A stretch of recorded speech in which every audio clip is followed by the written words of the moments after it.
जय हिंद दोस्तों, क्या हाल है। तो जैसा कि सबको पता ही है, सारे टीचर्स रिफॉर्म कर रहे हैं एसएससी रिलेटेड।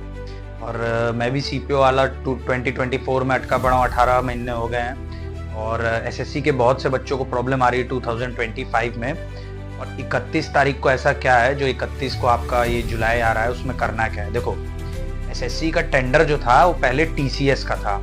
टीसीएस ही एग्जाम सेट करती थी और कंडक्ट करवाती थी। अब क्या हुआ कि इतने सारे बीच में गड़बड़, जो सीजीएल वगैरह जो भी प्रॉब्लम्स आई, तो उसके बाद इन्होंने क्या किया कि टेंडर बदल दिया। और जिसको टेंडर दिया है उसका नाम है एडिक्विटी। अब इसके बारे में बात करते हैं। देखो, एडिक्विटी पहले से ही एक फर्जीवाड़ा है, कुछ नहीं है। और उसको दिया भी इसलिए गया क्योंकि एसएससी से उन्होंने लगभग करीब करीब सुनने में आया कि आधा चार्ज के जितना टीसीएस लेती थी। अब एडिक्विटी का जो बैकग्राउंड और हिस्ट्री बहुत खराब है। एमपी में तो बैन है ये, क्योंकि इसने पेपर भी लीक बहुत करवाए, स्कैम करवाए थे। अभी प्रॉब्लम शुरू भी हो गई। आपके एसएससी फेज 13 के जो एग्जाम्स थे, कहीं कहीं कैंसिल हो जा रहा है, कहीं टेक्निकल इशू आ जा रहा है। और कुछ कुछ बच्चों को तो लास्ट मोमेंट पे आधे घंटे पहले ही सेंटर चेंज कर दिया जा रहा है, सीधे 6-6 किलोमीटर दूर। बच्चा कैसे जाएगा यार, एग्जाम देने पहुंचा है, कहीं सेंटर आ जा रहा है, कहीं आधे घंटे में। मतलब एडमिट कार्ड दूसरा था और एग्जाम सेंटर पहुंचते ही एक दूसरा उनको ऑनलाइन चढ़ गया कि नहीं, अब तुम्हारा सेंटर ये है। तो इन्हीं सब प्रॉब्लम से जूझते। और हाँ, सीजीएल भी अब मुझे नहीं लगता है कि जल्दी होगा, क्योंकि इतने सारे प्रॉब्लम्स है, तो पोस्टपोन होकर आगे जाएगा। और अभी तक तो जब तक सीपीओ पे थी प्रॉब्लम, सब लोग मजे में ले रहे थे, हल्के में ले रहे थे। 22,000 बच्चे बस हम थे, हमारा ही मेडिकल बाकी था, तो कोई सीरियस आ भी नहीं रहा था, ट्वीट पे ट्वीट। अब जब खुद पे आई है तो सारे बच्चे कह रहे हैं कि गलत हो रहा है, गलत हो रहा है। यही मैं पहले से कह रहा था कि सीपीओ के टाइम में अगर सब सीरियस हो जाते तो शायद अभी तक इतनी प्रॉब्लम नहीं होती। अब एसएससी का प्रॉब्लम क्या, देखो, हम चाहते क्या है, टेंडर बदले।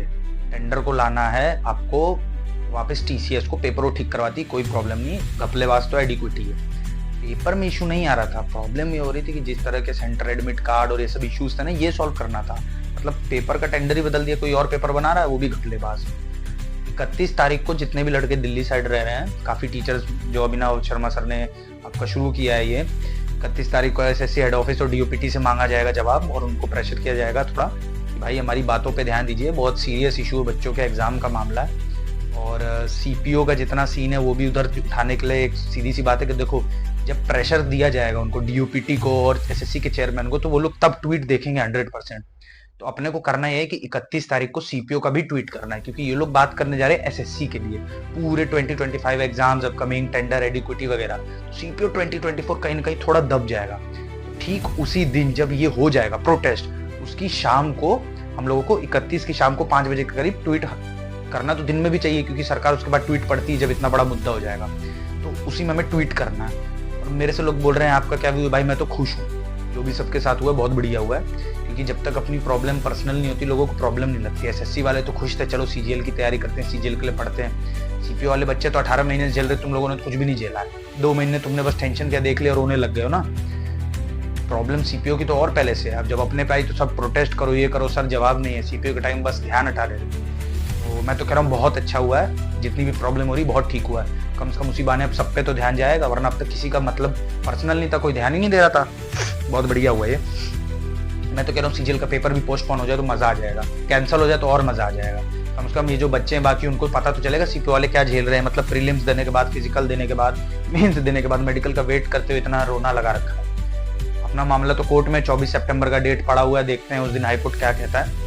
बाकी अब सब साथ आएंगे ही, क्योंकि अब पर्सनल हो गया है मामला, टेंडर बदल गया है, ठीक है। बाकी 31 को देखते हैं, वेट एंड वॉच क्या होता है। सारे सर आ रहे हैं, खान सर भी आ रहे हैं, अभिनव शर्मा सर आ रहे हैं, नया गगन प्रताप सर और आ रहे हैं। इसमें से मेन तो अभिनव सर ही मुझे लग रहे हैं जो ठीक है। बाकी तो ज्यादातर आपको मालूम है, नाम नहीं लूंगा, सब कोर्स बेचने पे लगे रहते हैं, दलालों वाला काम है। और कई टीचरों का तो अभी भी नाम नहीं आ रहा है, बहुत ही शर्म की बात है। जिन बच्चों से कमा खा रहे हो, जीरो नौकरी छोड़ के, उनकी भी ऐसी कर रखी है। सीपीओ वालों का यही है कि भाई ट्वीट उस दिन भी कर देना, लास्ट रिक्वेस्ट है, क्योंकि बात एडिक्विटी और एसएससी की जाएगी तो उसमें हमारी बात कहीं ना कहीं दबती हुई दिख जाएगी, जो मैं नहीं चाह रहा हूँ। अपनी बात उठाएंगे उसी टाइम। और जो बच्चे दिल्ली के आसपास रह रहे हैं भाई, उनसे मेरा तो इंटरव्यू, देखो जो बच्चे दिल्ली में रह रहे हैं या एनसीआर रीजन में रह रहे हैं आसपास सीपीओ के, वो भी मैं कहूँगा इन टीचर्स को, अगर उस दिन ये लोग पहुंचते हैं वाकई में उस टाइम पे, तो आप लोग सपोर्ट कर दीजिएगा, आप भी चल जाइएगा इनके लिए। और ऐसा नहीं कि वहाँ जाके बस खड़े होना है, अपनी अपनी बातें तुम्हें भी देनी है, क्योंकि बात तो ये लोग अपनी कह देंगे कि ये हटाओ वो हटाओ, लेकिन जो तुम्हें प्रॉब्लम फेस हो रही तुम ही जानते हो। जैसे सीपीओ के लड़के अगर रहते हैं, जो उस दिन गए थे अभी कुछ टाइम पहले एसएससी ऑफिस, उन बच्चों से रिक्वेस्ट है भाई तुम लोग फिर वापस जाना और अपनी प्रॉब्लम भी सामने रख देना। बात वैसे डीओपीटी से भी होने वाली है मेन मुद्दा, और एसएससी पे तो प्रेशराइज किया जाएगा टेंडर बदलने के लिए। और सबसे बड़ी बात है एडिक्विटी का हिस्ट्री बहुत खराब है। मुझे नहीं लगता ये एग्जाम कभी अच्छे से करवा पाएगी। पहले भी इसके पास टेंडर होता था। ये बहुत घपलेबाज कंपनी है, इसने बहुत पेपर लीक करा रखे हैं और एक आध स्टेट में तो बैन है ये। और मुद्दा ये है कि हमें कैसे भी टेंडर बदलवा के वापस TCS को दिलवाना है और एग्जाम सही से करवाना है। बाकी देखते हैं क्या होता है, वेट एंड वॉच। चलिए।